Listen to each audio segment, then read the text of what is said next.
ഞാൻ ഗൾഫിൽ കിടന്ന് പൊരി വെയിലത്ത് കഷ്ടപ്പെടുന്നാക്കിയ കാശ് കൊണ്ട് കുറെ ഏജൻസി എടുത്താ നിങ്ങൾക്ക് ഇവിടെ പണി വന്നത്. ഉത്തരവാദിത്വം നോക്കിയെടുത്താൻ പറ്റില്ലെങ്കിൽ അതങ്ങ് പറഞ്ഞാൽ മതി. ഞാൻ പൂട്ടിക്കിട്ടി എന്നെ പാട്ടിന് പോവും. പിന്നെ ഞം കഴിക്കാനേ നീയൊക്കെ വേറെ പണി അന്വേഷിക്കേണ്ടി വരും. പരമതന്തി, ദരിദ്രവാസി, ചെറ്റ, നാറി, കള്ളുകുടിയൻ, തല്ലുകൊള്ളി, താൻ തോന്നി.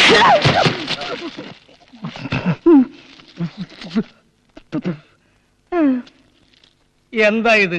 അങ്ങനെ ഒരു ചെക്കനെ കിട്ടിയെന്ന് ഞാൻ പറഞ്ഞു വരികയായിരുന്നു. എങ്കിൽ പിന്നെ ഇങ്ങനെ ഒരു അടി കിട്ടാൻ നോക്കണ്ടായിരുന്നോ? അത് ശീലമായി പോയി. എന്റെ 50,000 അതൊക്കെ തരാം. പക്ഷെ അതിനു മുമ്പ് എന്റെ എല്ലാ പ്ലാനിങ്ങുകളും താൻ വ്യക്തമായിട്ട് അറിഞ്ഞിരിക്കണം. ആദ്യം അവരുടെ കല്യാണം, അത് കഴിഞ്ഞ് വധൂവരന്മാർ ആദ്യ രാത്രിയുടെ ലഹരിയിലേക്ക് മുഴുകുമ്പോ. ഓ മതി, നിർത്ത്. എന്തു പറ്റി? എനിക്ക് നാണാവുന്നു. അയ്യേ, അതിന് ഞാൻ അവരുടെ കിടപ്പറയിലേക്ക് അല്ല കടന്നു ചെല്ലുന്നത്. അല്ലേ? അല്ല, ഞാൻ ഒരുപാട് പ്രതീക്ഷിച്ചു. പറ. പിന്നീട് ആ പ്രഭാത പ്രഭുവിന്റെ അടുത്തേക്ക് ഞാൻ ചെല്ലും. എന്നിട്ട് ഞാൻ ഉറക്കെ വിളിച്ചു പറയും, തന്റെ മകൾ കെട്ടിരിക്കുന്ന ഒരു തെണ്ടിയാണെന്ന്. ഇത് പുറത്തു പറഞ്ഞ തല്ലുകൊള്ളില്ലേ? കൊള്ളും. പോലീസ് പിടിക്കില്ലേ? പിടിക്കും. ചിലപ്പോ 1-2 മാസം ജയിലിൽ കിടക്കേണ്ടതായിട്ടും വരും. അതിനൊക്കെ കൂടി ഈ 50,000 രൂപ നല്ല ചോള പോലെ തനിക്കാൻ കൂടി തരുന്നത്. എങ്കിൽ തരണ്ട. കാശ് കിട്ടിട്ട് എന്താ കാര്യം? അനുഭവിക്കാൻ ആളില്ലെങ്കിൽ തീർന്നില്ലേ? ഇതുപോലൊരു ചതിക്ക് കൂട്ടുനിന്ന ആ തെണ്ടി പ്രഭു എന്നെ എടുത്തിട്ട് പൂശും. ബാക്കി ജീവൻ ആ മച്ചാനും എടുക്കും. കരയാതെ, അങ്ങനെ ഒന്നും ഉണ്ടാവില്ല. അതിനു മുമ്പ് നിന്റെ ജീവൻ ഞാൻ എടുക്കും. ഇല്ല, നിങ്ങൾ പറഞ്ഞ ഒരാളെ എനിക്ക് കിട്ടിയിട്ടില്ല. ഇനി അഥവാ കിട്ടിയിട്ടുണ്ടെങ്കിൽ തന്നെ അവനെ ഒട്ട് വിറ്റ് തരികേയില്ല. മനോര, നീ വിട്ടുതരില്ല? ഇല്ല ഇല്ല. ഇയാക്കെന്താ ചെവി കേട്ടൂടെ? ഇല്ല ഇല്ല ഇല്ല. നന്ദിയില്ലാത്ത ചേട്ട.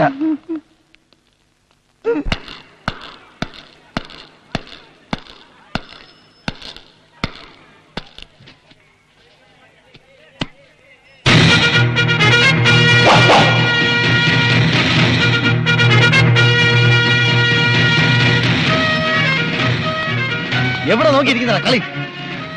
தங்கப்பா, எப்படி இருக்கா என் ஸ்டைலு? சூப்பர். உழைப்பாளி படத்துல ரஜினிகாந்த் மாதிரி இருக்கு.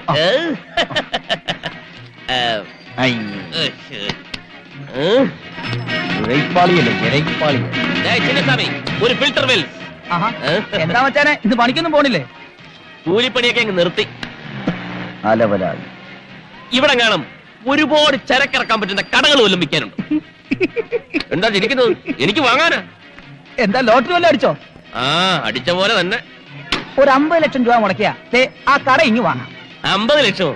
ഒരു 2.5 കോടി വരെ മുടക്കാൻ ഞാൻ തയ്യാറാ. ഇവനെന്തേ വട്ടായോ? മുനിയാണ്ടി, എന്റെ കടയിൽ ചരക്കിറക്കുന്ന പണി നിനക്കും നിന്റെ യൂണിയൻ തന്നിരിക്കുന്നു. എങ്ങനെയുണ്ട് ഈ സ്റ്റൈൽ? മാച്ച് ഉണ്ടോ? മാച്ചൊക്കെയാണ്.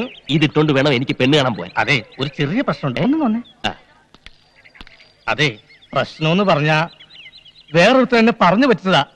അയാളുടെ പ്രതികാരം തീർക്കാൻ വേണ്ടിയാ ഈ കല്യാണം നടത്തണമെന്ന് പറഞ്ഞത്. ചതിയാ. കെട്ടിക്കഴിഞ്ഞ അന്ന് തന്നെ നീ ഒരു തെണ്ടിയാണെന്ന് അയാൾ വിളിച്ചു പറയും. പിന്നെ തല്ലിന്റെ മേളൊരുക്കും എനിക്ക് നിനക്കും കൊന്നുകളയും. എനിക്കിതറിയാവുന്നത് കൊണ്ടാ ഞാൻ ആ പരിപാടി ക്യാൻസൽ ചെയ്തത്. എനിക്ക് ആ കൊടിച്ചെടി കെട്ടിയേ പറ്റൂ. 2.5 കോടിയുടെ സ്വപ്നം ഞാൻ കണ്ടു കഴിഞ്ഞു. ഇത് നടന്നില്ലെങ്കിൽ പിന്നെ ആ കണ്ണപ്പന്റെ മുഖത്ത് നോക്കാൻ പറ്റില്ലടേ. ഞാൻ എന്ത് ചെയ്യാനാ? ഞാൻ ആലോചിച്ചിട്ട് ഒരു വഴിയും കാണുന്നില്ല.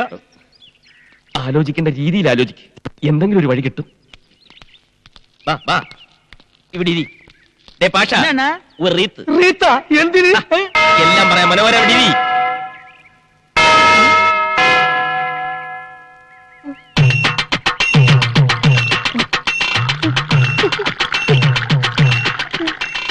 ഈ റീത്ത് എനിക്ക് ഇഷ്ടമായി. ഈ റീത്തിന്റെ കൂടെ തൊട്ട് നോക്കാൻ ഒരു പൂച്ചണ്ട് കിട്ടുവാ. അതൊക്കെ പുറകെ വരും. ഇതങ്ങോട്ട് പിടി.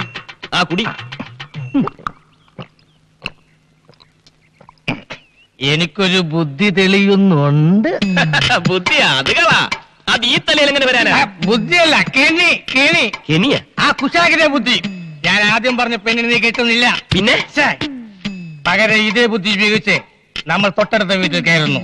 ആ വീട്ടിലെ കോടീശ്വരനായ മരമണ്ണ തന്തയെ വളക്കുന്നു. അയാളുടെ സുന്ദരിയായ ഒരു മകളെ മച്ചാൻ സ്നേഹിക്കുന്നു, അതിൽ വിജയിക്കുന്നു, പിന്നെ കെട്ടുന്നു. 100 റെത്ത്. പക്ഷെ കെട്ട് കഴിഞ്ഞ ഒരു 5 ലക്ഷം രൂപ നീ കമ്മീഷനായി തരണം. നീ എന്താ ആലോചിക്കുന്നേ? എന്നാലും കുറെ കാലം കഴിയുമ്പോ ഞാനൊരു കൂലിയാണെന്ന് അറിഞ്ഞാലും മാക്സിമം അറിയാതിരിക്കാൻ നോക്കണം. പിന്നെ അറിയുമ്പോഴേക്കും മൊത്തം അടിച്ചെടുത്തോണ്ട് മുങ്ങിയിരിക്കണം. വാ, അടുത്ത ബസ്സിൽ പുറപ്പെടാം. ബസ്സാ? ഈ നിമിഷം മുതൽ മറ്റാ കോടീശ്വരനാണ്. കോടീശ്വരൻ. Coat must, tie must, suit must, driver must. ഇത്രയും കാര്യങ്ങൾ മസ്റ്റാണ്. മസ്റ്റാണ്. എന്നാൽ ഉണ്ണികൃഷ്ണൻ മസ്റ്റ്.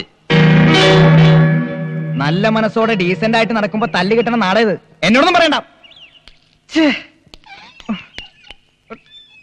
മച്ചാനെ, ഈ ചതിക്കെങ്ങാനും കൂട്ടു നിന്നെന്ന് പറഞ്ഞ അച്ഛൻ എന്നെ കൊന്നുകളയും. ചേരിയിലെ പെണ്ണുമായി നീ പ്രേമത്തിലാണെന്ന് നിന്റെ അച്ഛൻ അറിഞ്ഞാലോ? ആ പെണ്ണിനെ പ്രേമിച്ച് പറ്റിക്കാൻ വേണ്ടി അവളുടെ പുറകെ നടക്കുകയാണെന്ന് ആ റൗഡി രാജപ്പനോട് ഞാൻ പറഞ്ഞാലോ? ആ രാജപ്പനെയും തങ്കപ്പനെയും നിന്റെ അച്ഛന്റെ അടുത്തേക്ക് പറഞ്ഞു വിടട്ടാ. ഞാൻ പോയാലും വിളിക്കട്ടെ മച്ചാനെ. നീ ചെല്ലു മനോഹര. ഞാൻ ക്യാഷായിട്ട് വല്ല സഹായം ചെയ്താ പോരെ? അതും വേണം. പിന്നെ മറ്റു ചില ചെറിയ ചെറിയ സഹായങ്ങളും ചെയ്തു തന്നെ. ഒരു ചെറിയ കാറ്, ചെറിയ ചെറിയ ഡ്രസ്, ഒരു ചെറിയ ഡ്രൈവർക്ക് ഞാനവിടെ പോവും. പറയുമ്പോ മറ്റൊന്നും തോന്നരുത്. ഇപ്പൊ നിന്നേക്കാ പറ്റിയ ഒരു ഡ്രൈവറെ എനിക്ക് കിട്ടാൻ പ്രയാസമാണ്. ഞാനോ? അതെ, നീ എന്റെ കൂടെ ഉണ്ടെങ്കിൽ ഈ കാശുകാരുടെ സ്റ്റൈലും കാര്യങ്ങളൊക്കെ നിനക്ക് എനിക്ക് പറഞ്ഞുതരാൻ കഴിയും. വളരെ ഈസി ആയിട്ട് നിനക്ക് ചെന്താമരയെ കെട്ടാനുള്ള വിദ്യ ഞാൻ പഠിപ്പിച്ചു തരികയും ചെയ്യാം. അച്ഛനറിഞ്ഞാലോ? എടാ മണ്ടൂസേ, നീ കെട്ടി ഒരു കൊച്ചു ഉണ്ടായ ശേഷം നിന്റെ അച്ഛൻ അറിയും. അതിനുള്ള വഴിയൊക്കെ മച്ചാന്റെ കയ്യിലുണ്ട്. അതിന്റെ സ്പെഷ്യലിസ്റ്റ് ആണ് മച്ചാൻ. എന്നാ പിന്നെ ഞാൻ വരാം. വേറെ മാർഗം ഇല്ലാത്തോണ്ടാണ് ഞാൻ. എന്നാ നമുക്ക് പുറപ്പെടാം. നിക്ക്, ഈ വേഷം ഇട്ടോണ്ടാ നീ ആ വീട്ടിൽ പോണത്? എങ്ങനെയുണ്ട്? നല്ല തറപ്പാണ്ടി ലുക്ക്. പോരാത്തതിന് അവന്റെ ഒരു വീരപ്പ മീശയും ഒരു വീതുളി കൃതാവും. ഇതൊന്നും ശരിയല്ലല്ലേ? പിന്നെ ഞാൻ എന്താ ചെയ്യേണ്ടത്? നിന്റെ ഈ മൊത്തം സെറ്റപ്പ് ഒന്ന് മാറ്റണം. എന്നിട്ടൊരു ചെത്ത് സ്റ്റൈലാക്കി തരാം ഞാൻ. ഗട്ടർ സൂക്ഷിച്ചു പോടേ.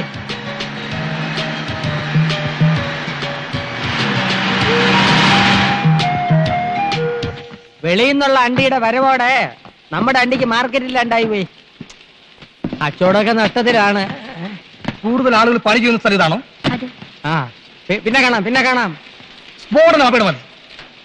അണ്ടിക്കമ്പനി ആളിക്കത്തുന്നു. പ്രാണസാർത്ഥം ഓടുന്ന തൊഴിലാളി തരണി മേഖല അത് കോൺസെപ്റ്റോട്ടിലാണ്. തീവ്രവാദികൾ കാവടി പ്രവേശിക്കാം. പിന്നെ വെടിയോട് വെടി. ആ വെടിയിൽ ചില്ലു ജനാലകൾ തകരുന്നു. അതിന് പ്രത്യേക സ്റ്റോട്ട്. ഇവിടെയാണ് ബോംബ് വെക്കാൻ പറ്റിയ സ്ഥലം. പിന്നെ ഒരു പൊട്ടിത്തെറി. പൊട്ടിത്തെറിയല്ല, മുഖം പൊത്തി അടിയാണ് വേണ്ടത്. എന്റെ അണ്ടി ഫാക്ടറി ആരാടാ ബോംബ് വെക്കാൻ നിന്നോട് പറഞ്ഞത്? ആ പ്രഭാരപ്രഭുവല്ലേ? പറ. ഈ കോണാങ്കട്ടി വേഷം മാറി നടന്നാൽ ഞാൻ തിരിച്ചറിയില്ലെന്ന് വിചാരിച്ചോടാ ബ്രോക്കറെ?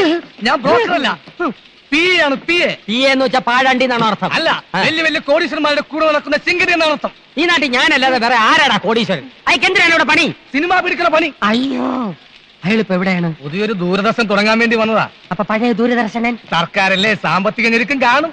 എന്റെ സാറിപ്പം മഹാഭാരതം പോലുള്ള സീരിയസ് ആയി പിടിച്ചോണ്ടിരിക്കുകയാണ്. രണ്ട് അണ്ടിക്കമ്പനി മുതലാളിമാരുടെ കുടിപ്പകയുടെയും മത്സരങ്ങളുടെയും കരളലിയിപ്പിക്കുന്ന ഇടി സീരിയൽ. ഒരു മുതലാളി മണ്ടൻ, മറുമുതലാളി മരമണ്ടൻ. അവസാനം ഇരുവരും തമ്മിൽ തല്ലി കുത്തിച്ചാകുന്നു. രഹസ്യം കഥ. അവസാന ഭാഗം പിടിക്കാൻ ഉദ്ദേശിച്ച ഞാൻ ഇവിടെ വന്നത്. ഞാൻ ലൊക്കാലിറ്റി കാണാൻ വന്നതാ. പൊത്തിത്തെറി ഇവിടെ വെച്ചാണ് ഉദ്ദേശിക്കുന്നത്. അതിന്റെ കാര്യമാണ് ഞാൻ നേരത്തെ പറഞ്ഞത്. പച്ച തെറിയേക്കണ്ടെങ്കിൽ ഇറങ്ങി പൊയ്ക്കാം. ഞാൻ ഈ സ്ഥലം സിനിമാ പടം പിടിക്കാൻ കൊടുക്കൂല. ഇല്ലെങ്കിൽ വേണ്ട, പിന്നെ ചോദിച്ചില്ല പറഞ്ഞാന്ന് പറയരുത്. ഞാൻ പോവുന്നു. എങ്ങോട്ട്? കാലൊടിഞ്ഞ ഇല്ല, ചിരട്ട ആ പ്രൊഫസറിന്റെ അടുത്തേക്ക് പോവുന്നു. ആ സാറ് കമ്പനി തരാതിരിക്കില്ല. കമ്പനി തരുന്നെന്തിനാണ് ഉറപ്പ്? എന്റെ മുതലാളിയെ പോലൊരു അവിവാഹിതനും കോടീശ്വരനുമായ ഒരുത്തനെ വളർത്തിയെടുക്കാൻ ഏത് പെമ്മക്കളുടെയും ബുദ്ധിയുള്ള തന്തമാര് ശ്രമിക്കും. സുന്ദരൻ, സുമുഖൻ, സുശീലൻ, നായര്. ഓ, ചെറുക്കന്റെ പേര് സുശീലൻ നായരെന്നാണല്ലേ ഫസ്റ്റ് പേര്? അതല്ല, അത് വിശേഷണം. പയ്യന്റെ പേര് ബാലകൃഷ്ണ. ആരോടും പറയില്ലെങ്കിൽ ഞാൻ രഹസ്യം പറയാം. ആ പ്രഭു സാറിന്റെ മോക്ക് വേണ്ടി ഈ മുതലാളി ആലോചിക്കാൻ എന്നെ ഏൽപ്പിച്ചിരിക്കുക. എങ്കിൽ ഞാൻ പോട്ടെ. പോകാൻ വരട്ടെ. ആ ആലോചന ക്യാൻസർ ചെയ്. പണ്ടേ നിന്റെ സ്വഭാവം ഇങ്ങനെയാണ്. ഏതെങ്കിലും നല്ല കേസുകൾ വരുമ്പം നീ പ്രഭുവിന് തട്ടും. പിന്നെ ഞാൻ അത് മുടക്കാൻ നടക്കണം. ഡേയ്, ഈ ചെറുക്കനെ എനിക്ക് വേണം. ആ പ്രഭാര പ്രഭു ആശിച്ചത് ഞാൻ നേടിയെടുക്കും. നീ പടം പിടിക്കുകയെ ബോംബ് വയ്ക്കുകയെ എന്തൊരു വേണേ ചെയ്തോ. വേണേ എന്റെ അണ്ടി ഫാക്ടറി മുഴുവനോടെ നീ കത്തിച്ചോ. എടേ, എനിക്ക് ആ ചെറുക്കനൊന്ന് പരിചയപ്പെടണല്ലേ. തികച്ചും യാദർച്ഛികമായിട്ടാണ് പരിചയപ്പെട്ടതെങ്കിലും എനിക്ക് നിങ്ങളെ ഇഷ്ടമായി. നമുക്ക് വീണ്ടും കാണണം. എന്റെ മനസ്സിൽ ചില കണക്കുകൂട്ടലൊക്കെ ഉണ്ട് കേട്ടാ. ഓക്കെ.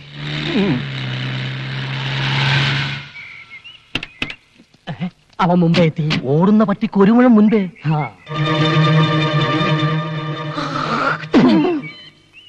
ഇവൻ വന്ന സ്ഥിതിക്ക് ഞാൻ ഒരു കാര്യം തീരുമാനിച്ചു കഴിഞ്ഞു. എന്തൊരു ഡിസ്ക് എടുത്താലും ശരി, എന്റെ മോളെ ഈ ചെറുക്കനെ കൊണ്ട് തന്നെയും കിട്ടി. ഇത് റിസ്ക് തന്നെയാ. ഇതെന്റെ ഒരു വാശിയാണ്. സ്വന്തം മോളുടെ ജീവിതമാണ്, സൂക്ഷിക്കണം. അതാണ് എനിക്ക് വലുത്. എന്നെ നീ ഒന്ന് പരിചയപ്പെടുത്തണം കേട്ടാ. ദേ, ശാ- സാർ യെസ്, ഞാൻ കുബേര, കുമാർ കുബേര. ഞാൻ കൃഷ്ണ ബാലകൃഷ്ണ. ഇപ്പൊ പോയവൻ എന്തിനാ ഇവിടെ വന്നത്? ഇയാൾ എന്തിനാ ഇപ്പൊ ഇങ്ങോട്ട് വന്നത്? ഞാൻ പരിചയപ്പെടാൻ. അയാൾ പരിചയപ്പെട്ടിട്ട് പോയി. ആ പോയ സാധനം ഫ്രോഡാണ് കേട്ടാ. ഈ നിൽക്കുന്ന സാധനം ഞാൻ ഡീസന്റ്. വലിയ മുതലാളിയാ കശുവണ്ടിയുടെ. ഏയ്, എത്ര ഫാക്ടറി ഉണ്ട്? ഒന്ന്. ഒന്നോ? ഈ നിൽക്കുന്ന മുതലാളിക്ക് 18 ഫാക്ടറി ഉണ്ട്. എന്തൊരു ഫാക്ടറി? പടം പിടിക്കുന്ന ഫാക്ടറി. അതും കേരളത്തിന്റെ വിവിധ ഭാഗങ്ങളിൽ പറഞ്ഞു കൊടുക്ക്. ഒറീസ, ബീഹാർ, രാജസ്ഥാൻ, ഗുൽബർഗ, മധ്യപ്രദേശ്. വയറ് നിറഞ്ഞ്. ഈ നോക്കത്താ ദൂരത്ത് കണ്ണും നട്ട് കിടക്കുന്ന സ്ഥലം മുഴുവൻ മുതലാളി സ്വന്തമാക്കാൻ പോണു. ഒരു സ്റ്റുഡിയോ തുടങ്ങാൻ. ഈ ഫോട്ടോ എടുക്കുന്ന സ്റ്റുഡിയോ സ്റ്റുഡിയോ അല്ല, യുമാറ്റിക്. ഡ്രൈവർ, ഇയാൾക്ക് മനസ്സിലായില്ല, ശരിക്കും പറഞ്ഞു കൊടുക്ക്. ഈ ടിവിയിൽ വന്ന സിനിമയില്ലേ, അത് പിടിക്കുന്ന ഓ, ഫാക്ടറി. ദൂരദർശനൻ. ആ. ദൂരദർശനൻ. ആ, പുതിയതായിട്ടൊരു ദൂരദർശനം തുടങ്ങാൻ വരുന്ന ആളാണെന്ന് ഇയാള് പറഞ്ഞു. തോന കായാവൂലേ? ഓ, ഒരു 5 കോടി. എടോ പിയെ, ഇവിടെ പരിസരത്ത് എങ്ങനെ 5 സ്റ്റാർ ഹോട്ടൽ വല്ലതും ഉണ്ടോ താമസിക്കാൻ? ഇവിടെ ഇല്ല സാർ. ഇല്ലേ? എങ്കിൽ ഈ ദൂരദർശന്റെ പരിപാടി ഇവിടെ വെച്ച് അവസാനിപ്പിച്ചിരിക്കുന്ന അച്ഛനോട് ഫോൺ ചെയ്ത് പറഞ്ഞേരെ.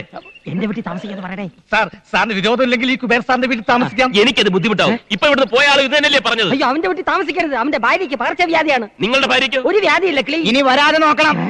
ആ, മറ്റൊരു വഴിയില്ലെങ്കിൽ നമുക്ക് ഇയാളുടെ വീട്ടിൽ താമസിക്കാം അല്ലേ? ഡ്രൈവർ, ഒരു 50,000 രൂപ ചെക്ക് എഴുതി അയ്യോ, പണം തന്നെ എന്നെ അവമാനിക്കരുത്. ഇതൊരു സഹായമായിട്ട് കരുതണം, എന്റെ മനനിമ്മതിക്ക് വേണ്ടി. ശരി ശരി ശരി, എങ്കിൽ നമുക്ക് ഇയാളുടെ വീട്ടിലേക്ക് പോവാം. ഡ്രൈവർ വണ്ടി